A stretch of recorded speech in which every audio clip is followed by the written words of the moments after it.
At this point, like, I figured Nigel was history. Like, he lived over 2,000 miles away. I hadn't heard from him in ages, and I thought he was probably mad at me for just spontaneously ghosting him. I just started rebuilding my life. I took a break from a day at work, went to go see Anchorman at Movies 10, right? This all starts again with Anchorman of all movies. When I worked at Carrabba's, I used to waitress a lot. I've done every job under the sun, by the way. Like, if you need to hustle, you hustle.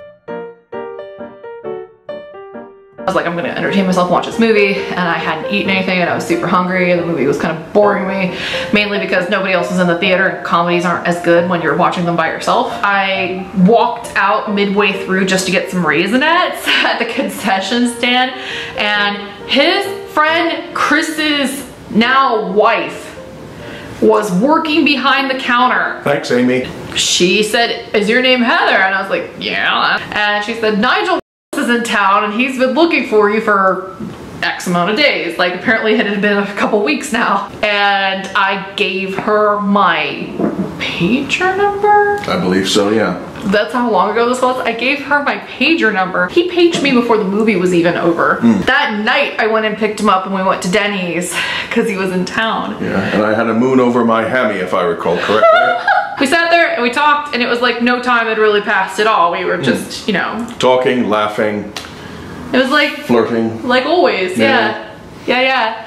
And then, well, that time we met up, that just sort of rekindled the spark, and it went further than before. We started getting a bit serious, and we ended up as an item. Anyway, so that sparked the first pass at this relationship, and we kept it going with emails and phone calls and all sorts of things like that. And this is before Skype. This is before Skype. Yeah.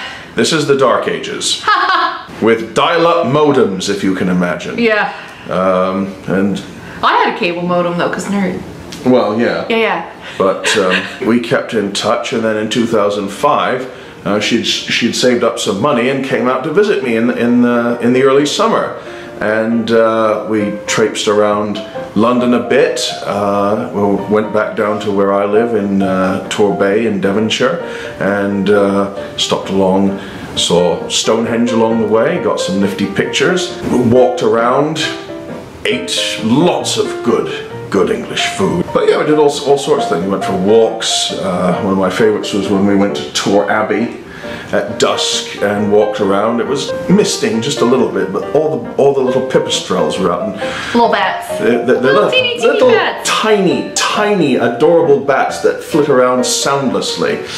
And when we were walking along the pathways, they followed us because apparently we were attracting all the insects, and they liked that, so they stuck with us for most of the way. Yes. And then after Heather's couple of weeks were up, I had to send her back to the States, and we continued on quite well until 2006, when I came over for another visit and spent some time with Chris, and spent some time with her, and everything was going well.